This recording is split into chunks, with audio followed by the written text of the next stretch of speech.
An ordinary night in a Colombian neighborhood ended up turning into a scene of horror that no one in the community will ever forget.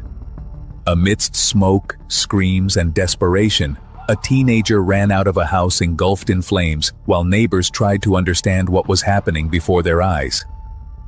In a matter of minutes, what seemed like just another fire would reveal a much darker story with a 15-year-old girl fighting for her life. An attack that shook an entire city and an investigation that, to this day, continues to raise questions about how something so brutal could happen among students from the same school. The case of Sara Zambrano. Every day we live alongside evil. We are witnesses to the darkest part of human behavior. The suffering caused by one individual to others is something latent in our society. In Criminal Investigators, we will delve into that dark side of humanity. We will bring the most perverse crimes to the screen and try to enter the minds of those beings who commit the most terrible acts. I am Edgar, and today I bring you another case. But before we begin, I want you to tell me where you are watching us from. We really like to know how far these stories reach. Also, don't forget to leave a like and share this video if you think someone else might be interested.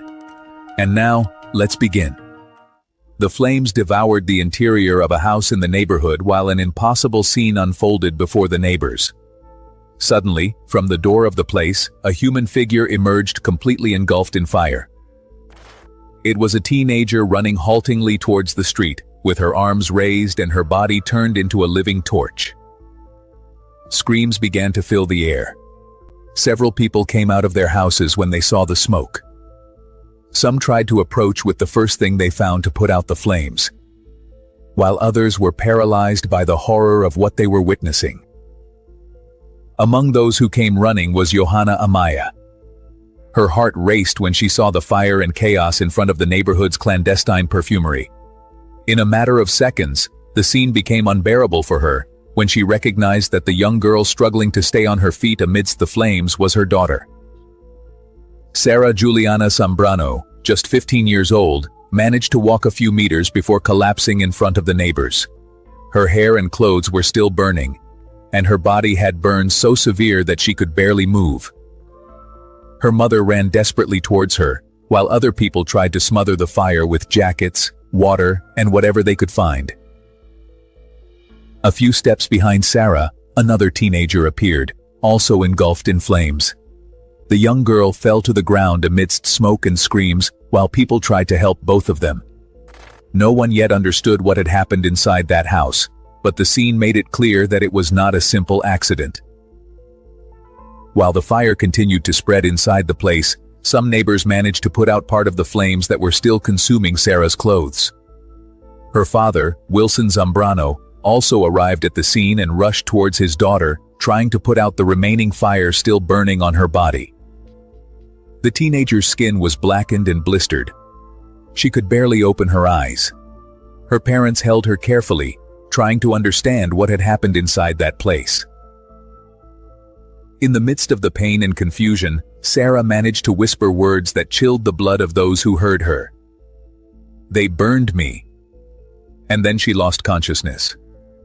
Hours before that devastating scene, the day had begun like any other at the home of the Zambrano Amaya family in the Colombian city of Pasto.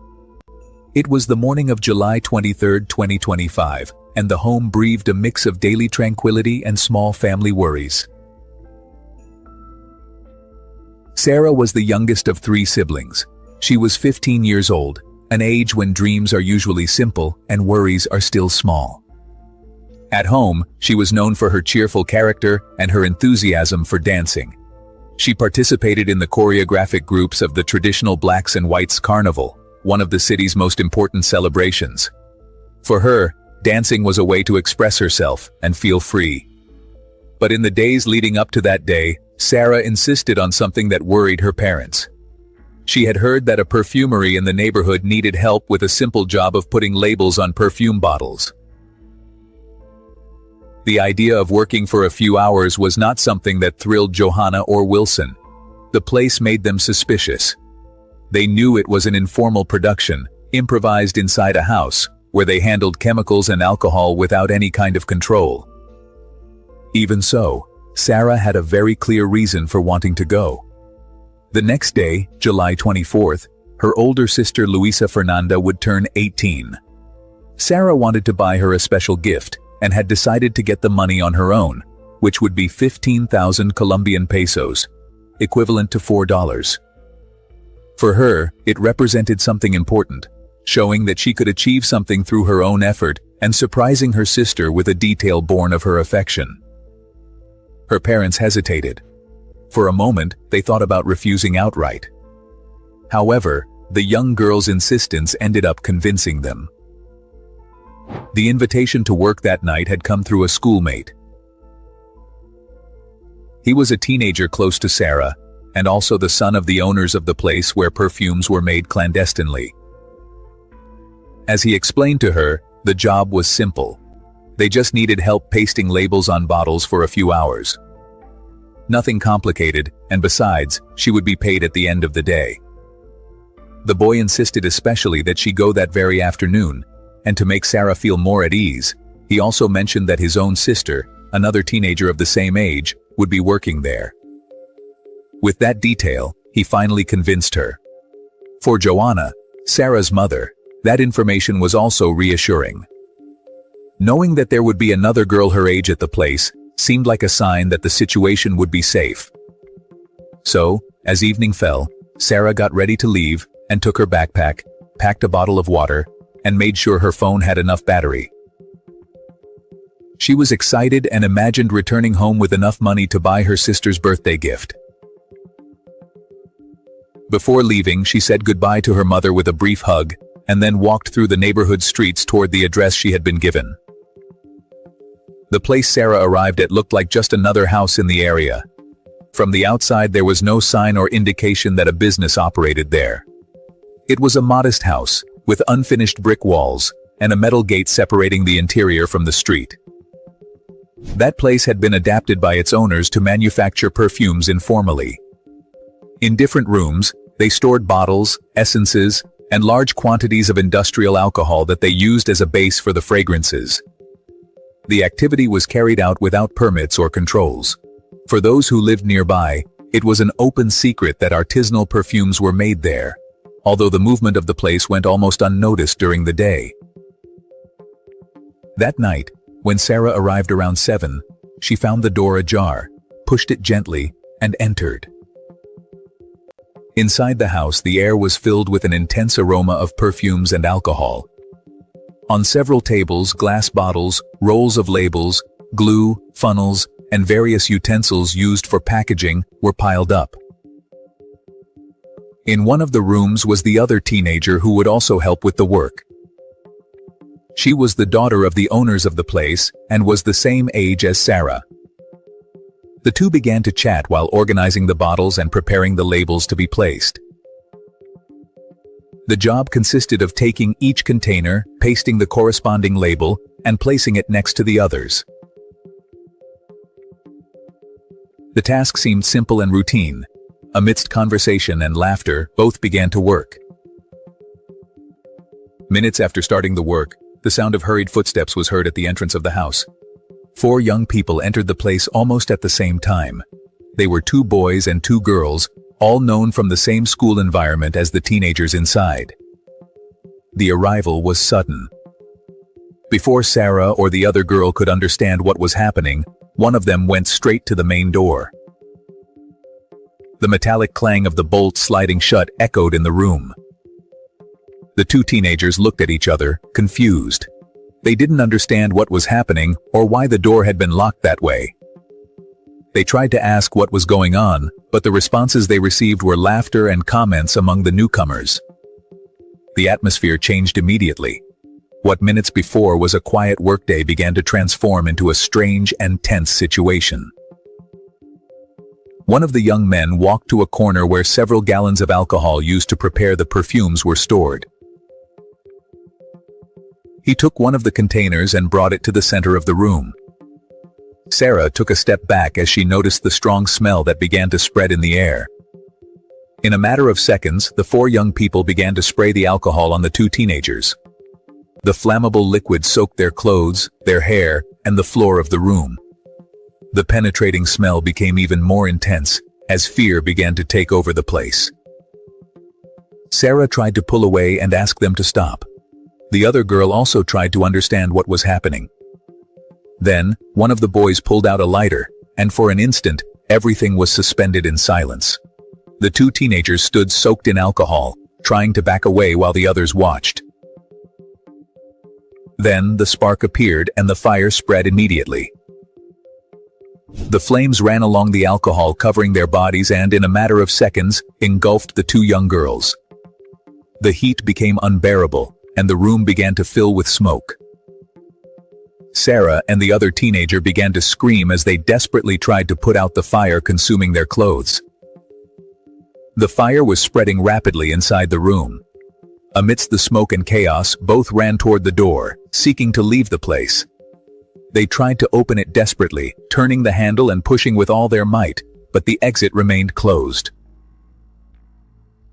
The flames kept growing around them. The alcohol that had been thrown on their bodies fed the fire that was spreading across their clothes and skin. The air was becoming increasingly heavy with the smoke filling the room. Sarah tried to cover her face while looking for a way to put out the flames. Beside her, the other teenager screamed for help while trying to smother the fire by beating her clothes against the floor. The heat was unbearable. Every attempt to put out the flames seemed useless as the fire continued to advance inside the room.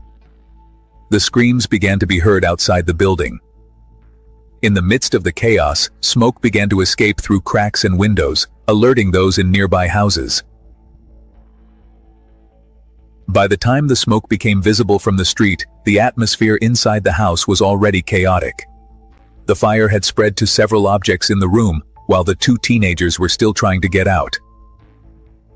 At that moment, the door finally opened. Before we continue, let's take a quick break. If you are finding this video interesting, I invite you to subscribe to the channel and leave a like. That helps us a lot to keep making more videos and telling these kinds of real stories. That said, now, let's continue with the story. The four young people left the place quickly and ran toward the street. They left behind the fire and the two seriously injured girls.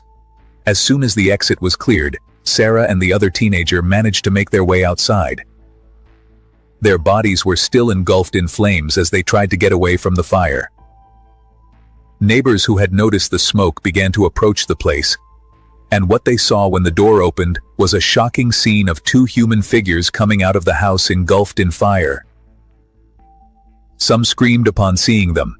Others ran immediately to help them. Several people looked for water, jackets, or any object that could serve to put out the flames that were still consuming the teenagers' clothes. After managing to put out the flames, the neighbors focused on helping the two young girls who had escaped the fire. Both had severe burns over much of their bodies and could barely remain conscious. The pain was evident in every movement as they tried to breathe amidst the smoke they had inhaled. Emergency services were alerted and arrived shortly after to transfer them to the nearest hospital. The paramedics immediately understood the gravity of the situation. The injuries the teenagers presented required urgent medical attention. At the local hospital, doctors performed the first maneuvers to stabilize them. However, the patient's condition exceeded the capabilities of the medical center. The burns covered a large part of their bodies, and there was a high risk of complications. For that reason, after receiving initial care, it was decided to transfer them to a specialized hospital in the city of Cali, where there was a burn unit capable of handling extremely serious cases. A race against time to save their lives then began. At the burn unit in Cali, both teenagers were admitted in critical condition. Doctors immediately began intensive procedures to stabilize them and treat the burns that compromised a large part of their bodies. The hours following the attack were decisive. The damage caused by the fire and smoke inhalation had severely affected their bodies, making each medical intervention a constant struggle to keep them alive. The other teenager, daughter of the owners of the place where the attack occurred, remained hospitalized under strict medical supervision. Her condition was extremely delicate. For 3 days, doctors tried to reverse the complications in her health status. However, the burns and organ failures resulting from the fire were too severe. 72 hours after the attack, the young girl passed away. The news confirmed the gravity of what had happened inside that house and made it clear that the fire had fatal consequences. Meanwhile, Sarah remained hospitalized, fighting to survive. Despite the severity of her injuries, she managed to withstand the most critical moments after the attack. Burns covered approximately 80% of her body, forcing doctors to start a complex and prolonged treatment. For weeks, she remained in intensive care while specialists evaluated how to intervene to prevent infections and other complications. Her recovery required multiple medical procedures. Over the following months, she underwent dozens of surgeries aimed at removing damaged tissue, performing skin grafts, and treating the injuries caused by the fire. Each intervention represented a new challenge for her body. The medical process also included physical therapy and psychological support to face the physical and emotional aftermath left by the attack. During all that time, her family remained by her side. Her parents left their city and completely reorganized their lives to accompany her in her treatment, staying near the hospital as she went through one of the most difficult recovery processes of her life.